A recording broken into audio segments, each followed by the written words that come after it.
नमस्कार, मैं हूं सुमित अवस्थी। सौगात, सौगात और सौगात। पहले कर्मभूमि को सौगात और फिर जन्मभूमि को सौगात। 2 दिन तक प्रधानमंत्री नरेंद्र मोदी वाराणसी से लेकर वडनगर तक सौगात बांट रहे हैं। कुछ पुराने सपनों को पूरा करने की सौगात और कुछ नए सपनों को जगाने वाली सौगात। आज सबसे ज्यादा 21% लोग यही जानना चाहते हैं कि अपनी कर्मभूमि वाराणसी से जन्मभूमि वडनगर तक प्रधानमंत्री मोदी का विकास का मंत्र क्या है। 20% लोग ये जानना चाहते हैं कि जिस स्टेशन पर प्रधानमंत्री मोदी बचपन में चाय बेचते थे, आज वो कैसे टूरिस्ट स्पॉट बन गया है। और 16% लोग अपनी वोटिंग के बाद ये जानना चाहते हैं कि क्या किसान नेता गुरनाम सिंह चढ़ूनी की सत्ता की चाहत में किसान आंदोलन बदनाम हो रहा है। तो रेल की पटरियों पर ट्रेन दौड़ती है, लेकिन क्या उन पटरियों के ऊपर 5 स्टार होटल भी चमक सकता है? ऐसी बातें आप विदेशों में सुनते हैं। अमेरिका में, यूरोप के तमाम देश ऐसे हैं जहां पर स्टेशन, मॉल और 5 सितारा होटल एक ही जगह, एक ही बिल्डिंग में मौजूद होता है। लेकिन अब ये एक अजूबा जैसी बात भारत में होने वाली है, क्योंकि प्रधानमंत्री मोदी का यही विकास मॉडल है। गुजरात की राजधानी गांधीनगर के रेलवे स्टेशन की ऐसी सूरत बदली है कि नीचे एयरपोर्ट लाउंज जैसी सुविधा देने वाले रेलवे के प्लेटफॉर्म होंगे, वेटिंग रूम होंगे और उसके ऊपर एक 5 सितारा चमचमाता हुआ होटल। इसका उद्घाटन आज प्रधानमंत्री नरेंद्र मोदी ने खुद किया। मेरे सहयोगी निकुंज और रौनक पटेल की ये रिपोर्ट देखिए, आपकी आंखें चकाचौंध हो जाएंगी। ये प्रधानमंत्री नरेंद्र मोदी के विकास मॉडल की एक ऐसी नुमाइश है जिससे उनके गृह राज्य की राजधानी सतरंगी चमक से नहा उठी है। गांधीनगर को मिली है एक्वेटिक्स गैलरी, जिसमें दुनिया की सभी शार्क मछलियां आपको दिखेंगी। गांधीनगर को मिली है एक रोबोटिक्स गैलरी, जो आपको बताएगी कि इंसान की जिंदगी में खेती से लेकर इलाज और अंतरिक्ष तक रोबोट्स की क्या भूमिका है। और मिला है एक अद्भुत नेचर पार्क, जिसमें ऐसी भूल भुलैया है कि आप लखनऊ की भूल भुलैया को भूल जाएंगे, जिसमें कुदरत अपने पूरे निखार के साथ आपको दिखेगी। और बीच पार्क में वो कमल का फूल भी दिखेगा, जो किसी को राष्ट्रीय फूल दिख सकता है तो किसी को बीजेपी का चुनाव चिन्ह।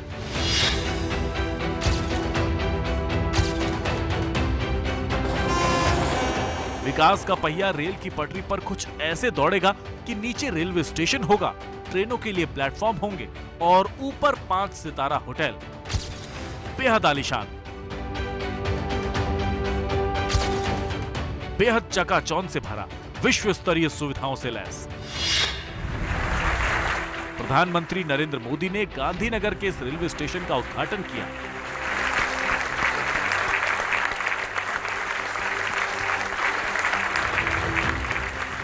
जिसे नए तरीके से सजा सवार कर नाम दिया गया है गांधीनगर कैपिटल स्टेशन। हमने रेलवे को सिर्फ एक सर्विस के तौर पर नहीं, बल्कि एक एसेट के तौर पर विकसित करने के लिए काम शुरू किया।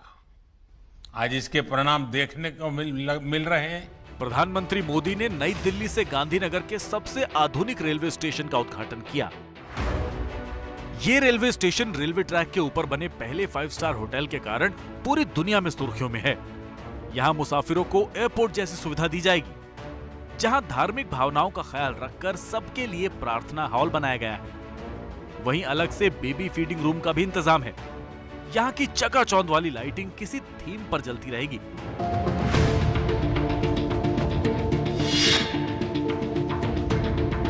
कुल 71 करोड़ 50 लाख रुपए लगाकर Gandhinagar railway and urban development corporation limited ने इस स्टेशन को नए सिरे से चमकाया है। प्रधानमंत्री नरेंद्र मोदी के विकास मॉडल का एक सिरा गुजरात है, दूसरा सिरा वाराणसी। गुरुवार को वाराणसी में करीब 1600 करोड़ रुपए के प्रोजेक्ट का पीएम मोदी ने कहीं उद्घाटन किया तो कहीं शिलान्यास। वाराणसी उनकी राष्ट्रीय स्तर की राजनीति वाली कर्म भूमि है, तो गांधीनगर के साथ ही उस वडनगर स्टेशन का भी कायाकल्प हुआ, जो मोदी की जन्मभूमि है। आज वडनगर भी इस एक्सपांशन का हिस्सा बन चुका है और मेरी तो वडनगर स्टेशन से कितनी ही यादें जुड़ी हुई है। नया स्टेशन वाकई बहुत आकर्षक लग रहा है। इस नई ब्रॉडगेज लाइन के बनने से वडनगर, मोढेरा, पाटन हेरिटेज सर्किट अब बेहतर रेल सेवा से कनेक्ट हो गया है। गुजरात का एक छोटा सा कस्बा वडनगर प्रधानमंत्री मोदी की जन्मभूमि है। यहां से 73 किलोमीटर की दूरी पर स्थित गांधीनगर प्रधानमंत्री मोदी की 20 साल पहले कर्मभूमि बनी, जब वो गुजरात के मुख्यमंत्री बने थे। और गांधीनगर से 1364 किलोमीटर दूर वाराणसी प्रधानमंत्री मोदी की कर्मभूमि तब बना जब 7 साल पहले उन्होंने हिंदुस्तान की राष्ट्रीय राजनीति में धमाकेदार एंट्री मारी।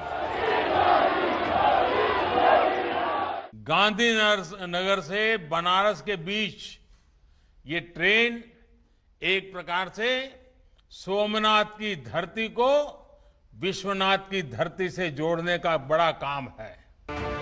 और संयोग देखिए कि सिर्फ 2 दिन के अंदर प्रधानमंत्री मोदी ने जन्मभूमि से कर्मभूमि को विकास के अटूट धागे से बांध दिया। गांधीनगर से निकुंज की रिपोर्ट। और जब सपने बड़े होते हैं, उनको पूरा करने के लिए जिद और हुनर भी बड़े होते हैं, तो वो सपने सच होने पर बेहद चमकीले नजर आते हैं। आपने देखा, चाहे एक्वेटिक्स का पार्क हो या रोबोटिक्स गैलरी या फिर नेचर पार्क या फिर गांधीनगर रेलवे स्टेशन, इनकी चमचमाती रंगत बता रही है कि सपनों का सच होना होता क्या है। हालांकि रेलवे को लेकर प्रधानमंत्री मोदी का सपना कहीं और आगे जाने का है। पीएम मोदी चाहते हैं कि हर स्टेशन गांधीनगर की तरह ही शानदार और चमकीला हो। रेलवे को बोझ की जगह एक संपत्ति के रूप में विकसित किया जाए। रेलवे स्टेशनों को वाईफाई सुविधाओं से लैस किया जाए ताकि आम पब्लिक को मदद मिले, और जितनी लंबित रेल परियोजनाएं हैं उन्हें जल्द से जल्द पूरा किया जाए। यही तो विकास का मॉडल होता है। इसी कड़ी में आज वडनगर रेलवे स्टेशन का भी नया रूपरंग सामने आया। वडनगर प्रधानमंत्री मोदी की जन्मभूमि है और जहां के रेलवे स्टेशन पर वो बचपन में चाय बेचते थे, आज वो छोटा सा रेलवे स्टेशन एक बड़ा टूरिस्ट स्पॉट बन चुका है। बहुत से लोग देखने जाते हैं प्रधानमंत्री मोदी की इस जन्मभूमि को, वडनगर को। बहुत छोटी सी जगह भारतीय रेलवे के मानचित्र में तो दिखती भी नहीं थी, लेकिन अब इसके रेलवे स्टेशन का ऐसा कायाकल्प किया गया है कि आंखें फटी रह जाती हैं। देखिए मेरे सहयोगी हारून नागौरी की ये रिपोर्ट। हमारे बीच है माननीय श्री नरेंद्र मोदी जी। मोदी मोदी मोदी। जिसकी बुलंदियों की गूंज अमेरिका की संसद में लगातार बजती तालियों में सुनाई पड़ती है। हिंदुस्तान के उस प्रधानमंत्री के बचपन की हथेली गरम चाय की आंच से तपी रहती थी। एक दिन का 90 पैसा, 1 रुपया भी नहीं। एक दिन का 1 रुपया भी नहीं। आज तो चाय भी 1 रुपये में मिलती नहीं है। मैं जब चाय बेचता था तो 1 रुपया भी नहीं मिलता था। आज मोदी देश चला रहे हैं, लेकिन उनकी चाय वाली यादें आज भी वडनगर रेलवे स्टेशन के वडनगर का यही पुराना रेलवे स्टेशन है जहां देश के वड़ा प्रधान नरेंद्र मोदी अपना बचपन गुजारा था। मैं ये पूरा रेलवे स्टेशन आपको दिखाने जा रहा हूं। जिस रेलवे स्टेशन पुराना है, ये चाय की वही दुकान है जिस दुकान पे नरेंद्र मोदी अपना बचपन गुजारते थे और वहीं अपने पिताजी के साथ इसी दुकान पे बैठते थे। जिस स्टेशन पर बचपन में चाय बेची, आज वही स्टेशन एक बड़ा टूरिस्ट प्लेस बना हुआ है। बहुत छोटा सा स्टेशन था जब वहां बाल नरेंद्र चाय की केतली लेकर पैसेंजर ट्रेन आने पर दौड़ पड़ते थे। बचपन के उस कर्मठ दौर ने प्रधानमंत्री मोदी को हिंदुस्तान का भाग्य विधाता बना दिया। चाय वाला। और अब पीएम मोदी ने वडनगर रेलवे स्टेशन की किस्मत चमका दी। मोदी ने दिल्ली से ही नए स्टेशन का उद्घाटन किया, जहां से माउंट आबू के लिए नई रेल लाइन के प्रोजेक्ट का काम भी चल रहा है, जिस पर 1200 करोड़ रुपए खर्च होंगे।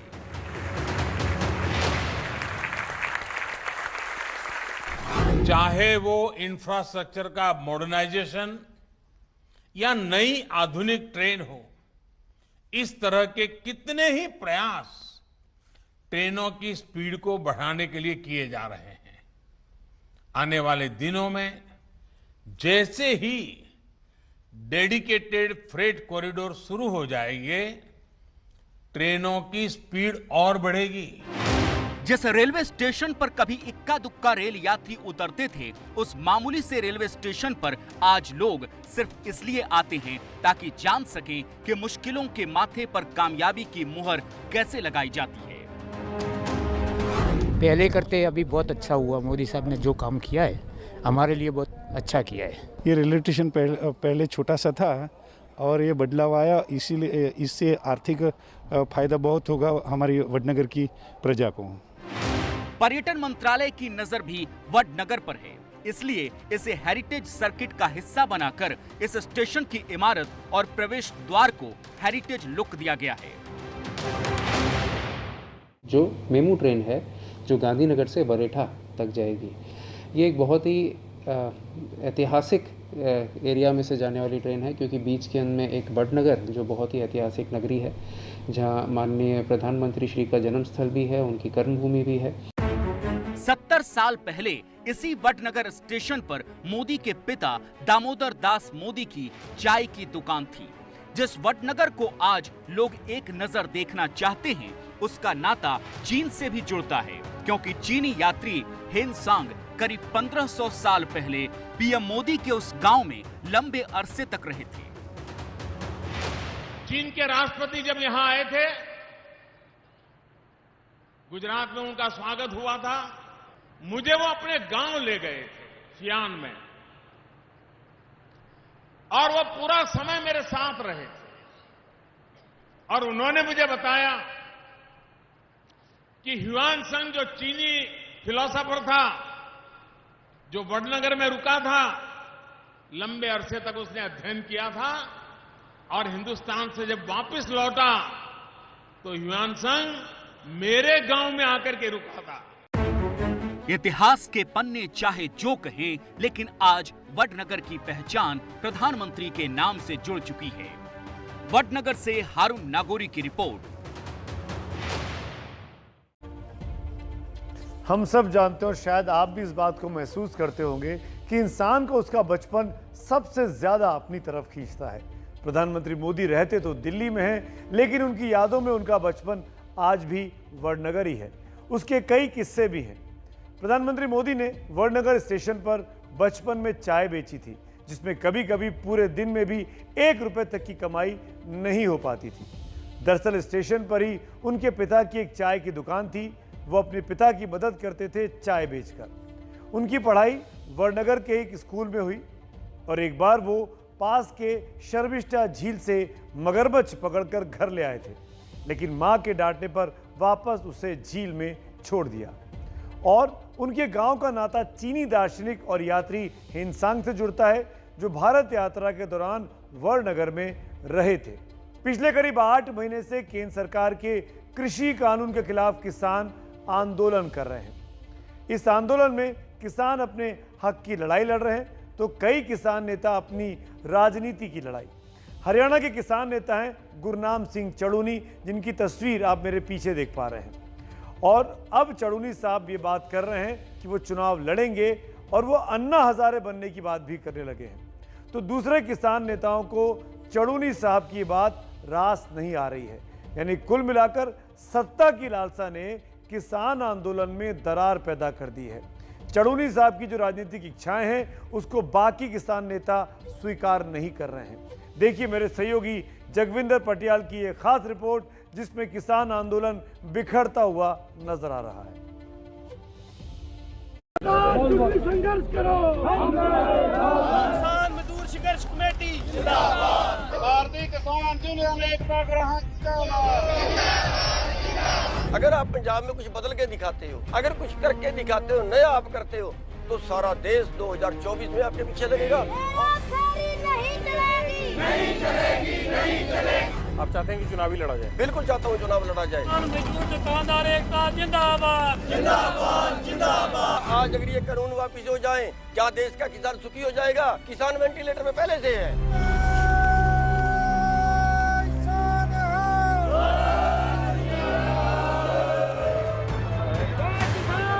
क्या आंदोलन के सहारे सत्ता का सफर तय करना चाहते हैं किसान नेता? 7 दिन के लिए निकाल रहे हो, 7 दिन के बाद आगे निकालने के लिए तैयार रही है। मेरी स्टेटमेंट यही रहे। क्या केजरीवाल मॉडल पर आगे बढ़ रहा है किसान आंदोलन? आप केजरीवाल बनना चाहते ना? अन्ना हजारे बनना चाहता हूँ। क्या राजनीतिक महत्वाकांक्षाओं ने किसान आंदोलन में डाल दी है फूट? उन्होंने बयान कंडेम करते रहे, फिर बयान देते रहे। अज उन्होंने इस कार्रवाई ਲਈ ਅਸੀਂ 7 दिन ਲਈ ਉਹਨਾਂ ਨੂੰ सस्पेंड ਕੀਤਾ है। हरियाणा के किसान नेता गुरनाम सिंह चढ़ूनी का बयान किसान आंदोलन में बढ़ती दरार की ओर इशारा कर रहा है। दरअसल बंगाल में ममता बनर्जी की जीत से किसान आंदोलन को नई संजीवनी मिली है। अब बीजेपी को यूपी उत्तराखंड में आने वाले विधानसभा चुनावों में हराने के लिए किसान नेता कमर कस रहे हैं। तो चढ़ूनी का राग किसान आंदोलन के बाकी नेताओं से बिल्कुल अलग है। चढ़ूनी पंजाब के किसान नेताओं से विधानसभा चुनाव में उतरने की अपील कर रहे हैं। मैंने तो ये कहा कि पंजाब के संगठन आ गया है। हमारे मोर्चे ने फैसला किया है कि हम मिशन उत्तर प्रदेश चलाएंगे। और मिशन उत्तर प्रदेश में क्या करेंगे? मिशन उत्तर प्रदेश में आंदोलन तो हुआ नहीं। मिशन उत्तर प्रदेश का जो मकसद है वो है चुनाव में बीजेपी को हराएंगे। आज जो है पंजाब के लोग जो संयुक्त मोर्चे में हैं, जो आंदोलन कर रहे हैं, आज पूरा पंजाब उनकी तरफ देख रहा है। मैंने उन्हीं लोगों से अनुरोध किया कि आज पंजाब में टाइम है एक मॉडल पेश करने का। आप लोग चुनाव लड़िए, अच्छे लोगों को आगे लाइए, पंचायती लोगों को आगे लाइए, आप लोग आगे आइए और एक मॉडल पेश करिए, एक सैंपल पेश करिए। चुनाव लड़ने के पीछे चढ़ूनी का अपना अलग ही तर्क है। चढ़ूनी का कहना है कि अगर कोई और भी सरकार आएगी तो भी किसानों की जिंदगी नहीं बदलने वाली। अगर हम अराजनीतिक हैं तो नंबर 1 बात तो फिर हमें चुनाव के बारे सोचना ही नहीं चाहिए।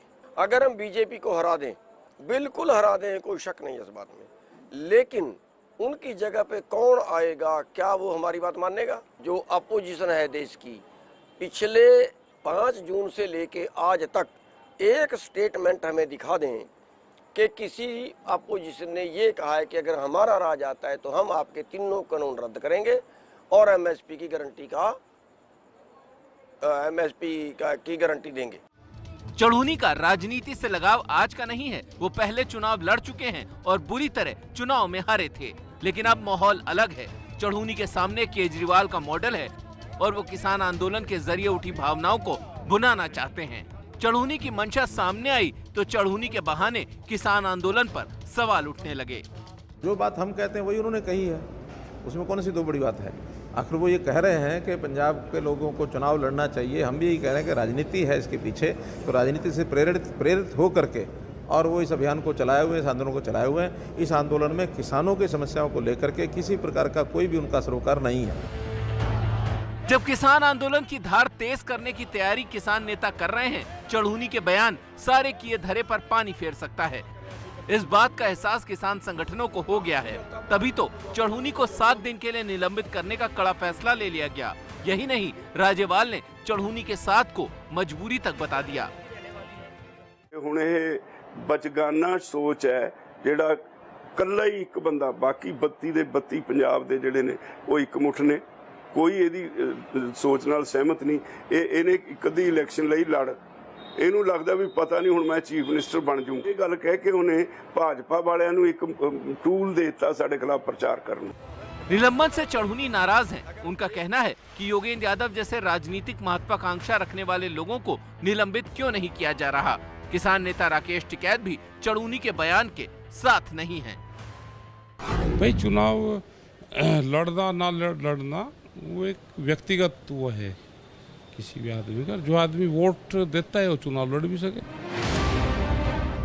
साफ है कि गुरनाम सिंह चढ़ूनी के बयान से किसान आंदोलन में फूट साफ नजर आ रही है। चढ़ूनी किसी भी कीमत पर चुनाव लड़ने के इरादे से पीछे हटने को तैयार नहीं है और किसान आंदोलन के इस नाजुक मोड़ पर किसान नेताओं के सामने इसके बदनाम होने का खतरा है। चंडीगढ़ से जगविंदर पटियाल की रिपोर्ट। दरअसल ये सवाल इसलिए खड़ा हुआ कि जब ये किसान आंदोलन आज से करीब 8-9 महीने पहले पंजाब से शुरू हुआ तो ये कहा गया कि ये किसानों के हक की लड़ाई है। इसमें किसी के राजनीतिक मंसूबे दिखाई नहीं दे रहे थे, लेकिन जैसे जैसे चुनाव पास आते जा रहे हैं अलग अलग राज्यों के, वैसे वैसे अब किसान नेताओं की राजनीतिक महत्वाकांक्षाएं भी खुलकर सामने आ रही हैं। किसान आंदोलन में शामिल नेताओं में एक राय नहीं है कि उनको चुनाव लड़ना है कि नहीं लड़ना है, जबकि इसके कई नेता कई बार पहले चुनाव लड़ चुके हैं। कोई जीता भी है तो ज्यादातर चुनाव में हारे हैं। जिस गुरनाम सिंह चड़ूनी ने चुनाव लड़ने की बात कही है, जिनका भी आप खास स्टोरी देख रहे थे, वो चड़ूनी पिछली बार हरियाणा में विधानसभा का चुनाव लड़े थे, लेकिन बुरी तरीके से हार गए थे। एक और किसान नेता है राकेश टिकैत, बहुत बोलते हैं, टीवी पर आप इनको देखते होंगे। 2007 में यूपी विधानसभा का चुनाव लड़े थे टिकैत साहब, हार गए थे। उसके बाद 2014 में टिकैत ने लोकसभा चुनाव में हाथ आजमाया, लेकिन यहां भी इनका हाथ खाली रह गया, यानी चुनाव हार गए। 2014 का लोकसभा चुनाव योगेंद्र यादव भी आम आदमी पार्टी के टिकट पर लड़े थे, उनको भी हार का मुंह देखना पड़ा था। वहीं हन्नन मोला भी संसदीय राजनीति में रहे हैं और 1980 से 2009 तक सांसद भी रहे हैं। जितने नाम मैंने अभी लिए, ये तमाम वो नाम हैं जो बीजेपी का विरोध कर चुनाव लड़े थे, और कोई जीता, कोई राजनीति में आया सक्सेसफुली, तो ज़्यादातर लोग चुनाव हारे हैं। चुनाव लड़ना अच्छी बात है, लोकतंत्र के लिए शुभ संकेत है, लेकिन किसान आंदोलन को अपने राजनीतिक स्वार्थ का जरिया बनाना ये कतई सही नहीं कहा जा सकता। आप किसानों की भावनाओं को उखाड़ रहे हैं, किसानों की भावनाओं में उबाल ला रहे हैं ताकि आपको इसका फायदा मिले। ये बात कहीं ना कहीं आपको सवालों के घेरे में खड़ा करती है। देखिए हमारी ये खास रिपोर्ट। ये वो तस्वीरें हैं जिनसे किसान आंदोलन पर बड़ा सवाल खड़ा हुआ। पूरी दुनिया ने दिल्ली की सड़कों पर ट्रैक्टरों का उत्पात देखा था। 26 जनवरी को हुए इस कांड की साजिश में कई किसान नेताओं के नाम आए, विदेश तक इसके तार जुड़े। सवाल ये भी खड़ा हुआ कि क्या अन्न उगाने वाला किसान देश की शान के साथ खिलवाड़ कर सकता है। 26 जनवरी के इस कांड के बाद कई किसान संगठन इस आंदोलन से अलग हो गए। ये आंदोलन में पड़ी पहली फूट थी। किसानों की रणनीति बीजेपी नेताओं को घेरने की थी। हरियाणा में तो मुख्यमंत्री मनोहर लाल खट्टर की हिसार में रैली को किसानों ने होने ही नहीं दिया। रोहतक में भी खट्टर को किसानों के गुस्से का सामना करना पड़ा। कोरोना काल में भी धरना प्रदर्शन जारी रखा गया, बिना ये सोचे कि इससे कितने किसानों की जिंदगियां खतरे में पड़ जाएंगी। दिल्ली के बॉर्डर पर किसानों के धरना स्थल कोरोना हॉटस्पॉट बनते रहे, लेकिन किसान पीछे हटने को राजी नहीं हुए। आंदोलन के साथ संगीन विवाद जुड़ते रहे हैं। अप्रैल में आंदोलन में शामिल होने आई एक महिला के साथ रेप का मामला सामने आया, तो जून में हरियाणा के झज्जर में एक शख्स को जिंदा जलाने का केस सामने आया। किसानों के साथ इस देश की जनता का भावनात्मक लगाव है, लेकिन किसान आंदोलन के साथ जुड़े विवाद और अब चुनावी राजनीति में कूदने को लेकर मचे घमासान से ऐसा लगता है कि ये आंदोलन किसानों का नहीं, बल्कि आंदोलन के बहाने सियासत में दखल का है। बरसात में बारिश होती है, मौसमी बारिश का है, गर्मी से झुलसती जिंदगी को राहत मिलती है, लेकिन किसी चीज का अति हो जाना ठीक नहीं होता। आज चाहे राजस्थान हो या फिर मुंबई, वो बाढ़ से बेहाल है, लेकिन ये बेहाली अमेरिका और यूरोप के कई देशों तक फैली है। हमारी इस रिपोर्ट में आप देखिए कि चाहे मुंबई हो या फिर बेल्जियम या फिर अमेरिका, हर जगह कुदरत का जल तांडव चल रहा है।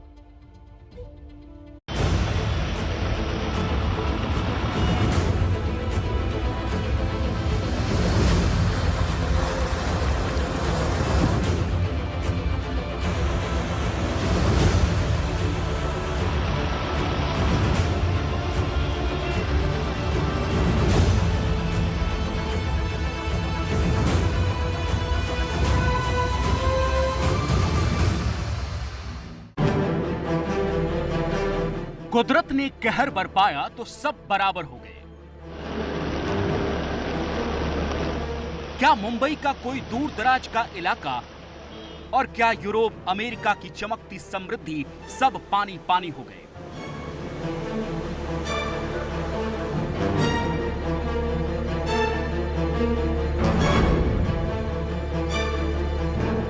ये मुंबई में अंधेरी वेस्ट के डीएन नगर मेट्रो स्टेशन की तस्वीर है, जहां ये लड़की खुले गटर में गिरते गिरते बची। यहाँ गटर तो खुले रह जाते हैं और बारिश में समझ में नहीं आता कि सड़क कहाँ है और मौत के नाले कहाँ।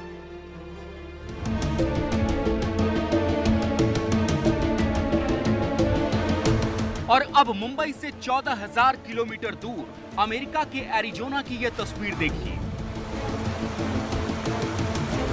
यहाँ एरिजोना में सड़क दरिया में तब्दील हो गई और फिर एक बच्चे और उसके पिता को कुछ इस तरह बचाया गया।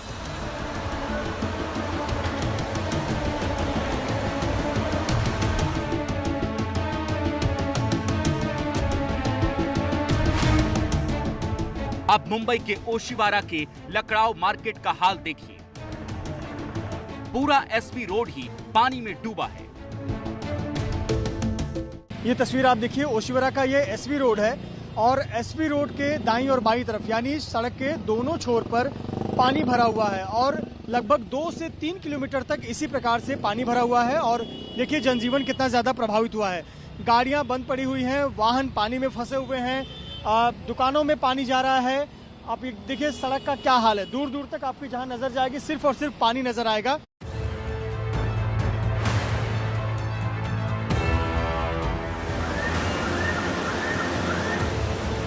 अब मुंबई से 6,800 किलोमीटर दूर बेल्जियम की तस्वीर देखिए, जहां सैलाब इतनी धार के साथ आया कि कार माचिस की डिबिया की तरफ बहती चली गई।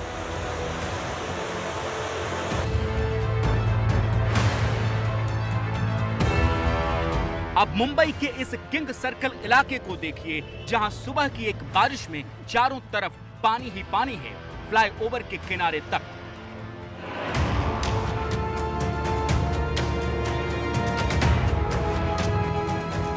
और अब मुंबई से 6,800 किलोमीटर दूर नीदरलैंड के टूरिस्ट शहर वाकिनबर्ग को देखिए, जिसकी रौनक देखते देखते एक डरावनी झील में बदल गई। चारों तरफ पानी ही पानी।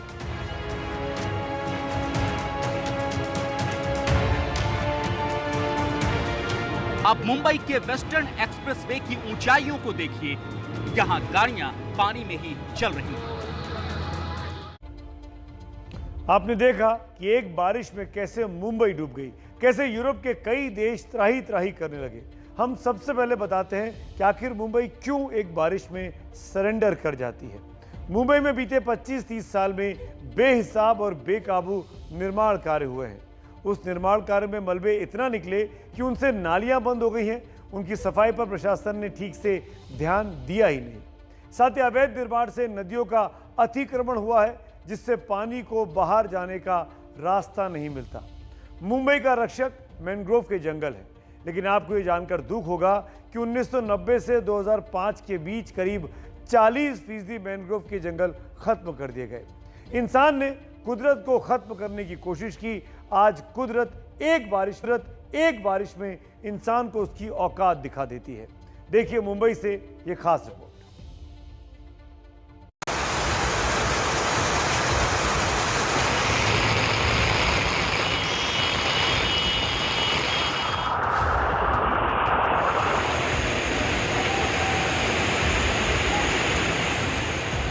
बारिश के मौसम का लोगों को इंतजार रहता है, लेकिन मुंबईकरों के लिए मॉनसून मतलब मुसीबत।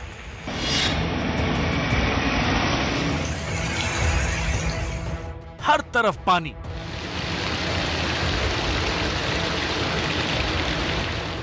रेंगता हुआ ट्रैफिक, तालाब बनी सड़कें और इस सब के बीच जद्दोजहद करते मुंबई के लोग।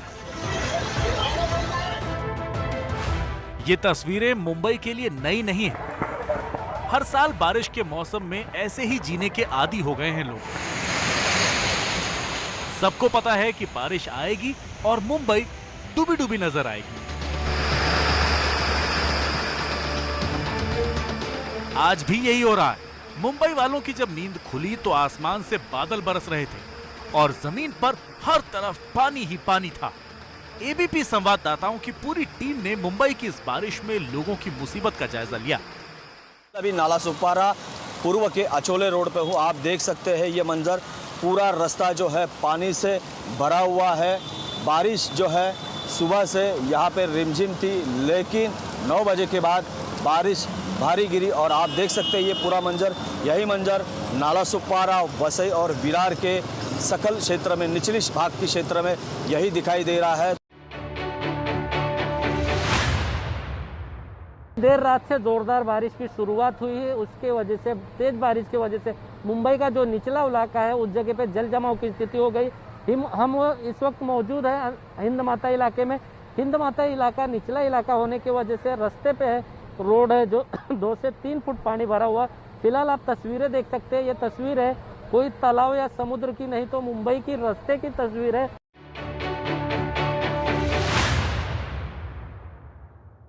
अंधेरी इलाके में अंधेरी सबवे के पास हूँ और अंधेरी सबवे की ये तस्वीर आप देख सकते हैं और अनुमान लगाइए कि कुछ ही घंटों की बारिश ने मुंबई का क्या हाल किया। ये मुंबई के अंधेरी ईस्ट और अंधेरी को वेस्ट को जोड़ने वाला ये रास्ता है अंधेरी सबवे, लेकिन ये अंधेरी सबवे जलमग्न हो गया, इसलिए आवाजाही के लिए इस रास्ते को बंद कर दिया गया है। फिलहाल बारिश रुकी हुई है और यही वजह है कि पंप की मदद से पानी की निकासी की जा रही है। प्रयास किया जा रहा है कि जल्द से जल्द इस सबवे का पानी निकाला जाए। कांदीवली, गोरेगांव, दहिसर, आरे कॉलोनी, सायन, विलेपार्ले, मलाड, चेंबूर, गिनते जाइए। मुंबई का कोई इलाका ऐसा नहीं बचा जहां पानी का साम्राज्य फैला ना हो। रात से शुरू हुई मूसलाधार बारिश दोपहर तक चली। इसके बाद मुंबई की सूरत बदल गई। गाड़ियां तो छोड़िए, मुंबई में पैदल चलना भी मुश्किल हो गया। अंधेरी में यह महिला कदम जमाकर चलने की कोशिश कर रही, लेकिन खुले हुए मैनहोल में इनका पैर चला ही गया।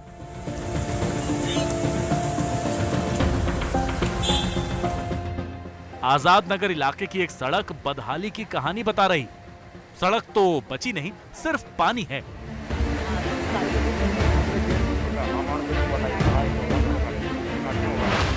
मेट्रो स्टेशन के भीतर भी पानी से बचने के लिए यह शख्स सीढ़ियों के ऊपर खड़ा है। सिर्फ शहर की सड़कें ही नहीं, मुंबई की शान कहे जाने वाले एक्सप्रेसवे भी बारिश के कहर से अछूते नहीं। लेकिन जिन सड़कों पर गाड़ियां फर्राटे से दौड़ती थी, आज पानी के कहर से उनमें भी रफ्तार कम हुई है।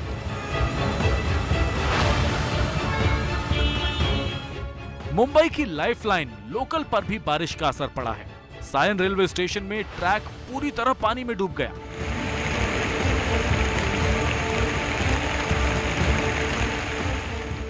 मुंबई के दहिसर में स्टेशन के प्लेटफॉर्म पर पानी भर गया। यह आज सुबह की तस्वीर है। प्लेटफॉर्म में पानी भरा हुआ। अब सवाल यह है कि आखिर इस सबका जिम्मेदार कौन है? आखिर साल दर साल पानी को भरने से रोकने का उपाय क्यों नहीं होता? मुंबई में जिस तरह से आज बारिश गिरी और जल जमा हुआ, उसके लिए कई सारे कारण जिम्मेदार है। जिस तरह से नाले की सफाई होनी चाहिए थी, उस पर करोड़ों रुपए खर्च करने के बावजूद भी आज नालों की सफाई में कहीं न कहीं तो लापरवाही बढ़ती जा रही है। बारिश के बहाने विपक्ष अब बीएमसी को घेर रहा है। मुंबई महानगर पालिका में विगत 30 वर्षों से शिवसेना की सत्ता है। हर वर्ष दावे किए जाते हैं कि करोड़ों रुपए नाले सफाई के लिए खर्च किए गए, पर इस नाले सफाई के नाम पे करोड़ों रुपए का भ्रष्टाचार देश देख चुका है। मैनहोल खुले हैं, उसके कारण विगत 30 वर्षों में कितने लोगों की मौत हो गई। मुंबई की मुसीबत की ये शुरुआत भर है। मौसम विभाग ने मुंबई में बारिश का ऑरेंज अलर्ट जारी किया है, यानी मुंबई के लोगों के लिए आने वाले दिन और भी मुसीबतों से भरे हो सकते हैं। हम सब जानते हैं मुंबई तो समुद्र के किनारे है, निचले इलाके में बसी है, लेकिन अमेरिका और यूरोप के देशों में इन दिनों भयंकर बाढ़ आ रही है। सैलाब की तबाही थम नहीं रही। आलम यह है कि उन देशों में कई जगहों पर बीते 100 सालों में सबसे ज्यादा बारिश इस बार रिकॉर्ड की गई है। जानकार मानते हैं कि यह सब कुछ जलवायु परिवर्तन का खामियाजा है। जलवायु परिवर्तन से हवा और पानी के तापमान में काफी बढ़ोतरी हो चुकी है। तापमान बढ़ने से ज्यादा भाप बनती है और ज्यादा भाप ज्यादा तेज बारिश का कारण बनती है। मुंबई के लिए बारिश तो हर साल की मुसीबत है, लेकिन यूरोप के कई देशों ने तो सालों बाद कुदरत का ऐसा कहर देखा है। यूरोप के कई देशों में तो बारिश और उसके बाद आए सैलाब ने तबाही मचा दी है। कुदरत के क्रोध की तस्वीरें ऐसी हैं कि देखकर दिल दहल जाए। पानी का प्रहार देखिए, पानी की रफ्तार देखिए और इसकी मार देखिए। दुनिया में जल तांडव। ये तस्वीर जर्मनी की है। जहां तक नजर जा रही है सिर्फ पानी ही पानी है।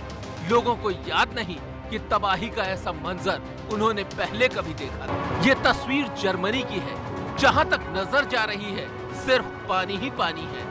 लोगों को याद नहीं कि तबाही का ऐसा मंजर उन्होंने पहले कभी देखा था। पश्चिमी जर्मनी के कई इलाके बाढ़ की विभीषिका से जूझ रहे हैं।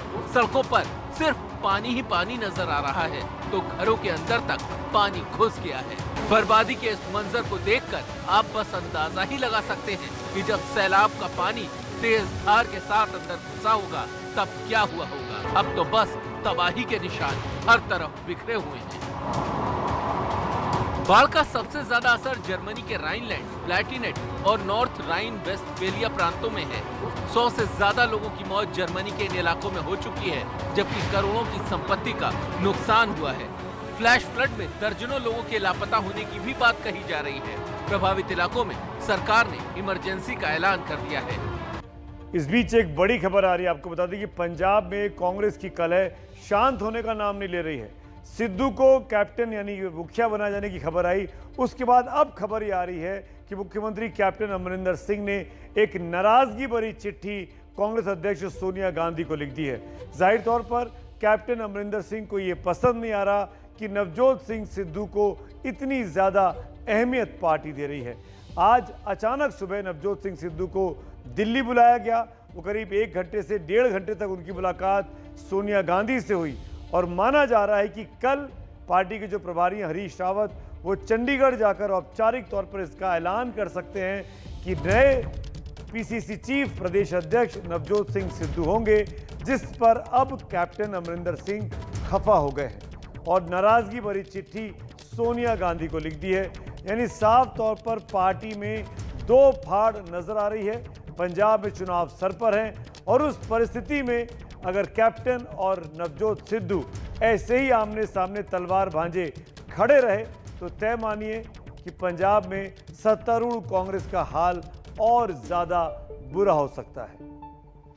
एकता की जगह अनेकता की बात हो रही है। दोनों पक्ष अपने अपने पैर पसारना चाहते हैं, पार्टी पर अपना ज्यादा प्रभुत्व दिखाना चाहते हैं।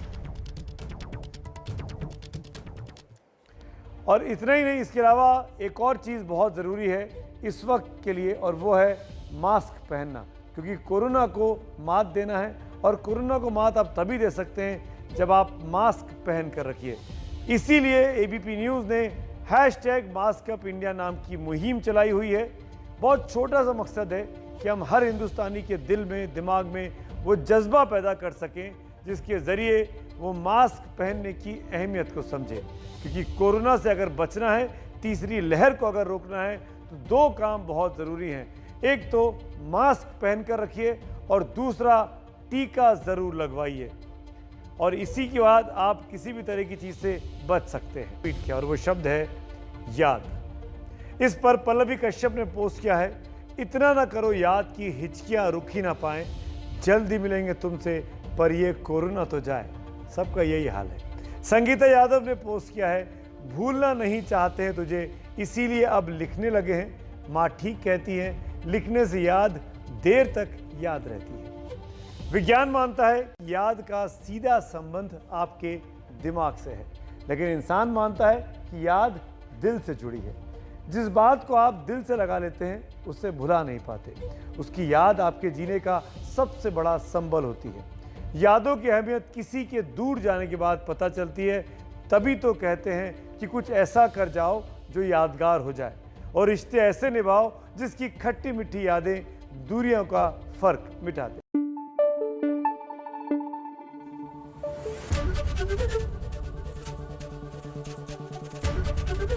एबीपी न्यूज़ आपको रखे आगे।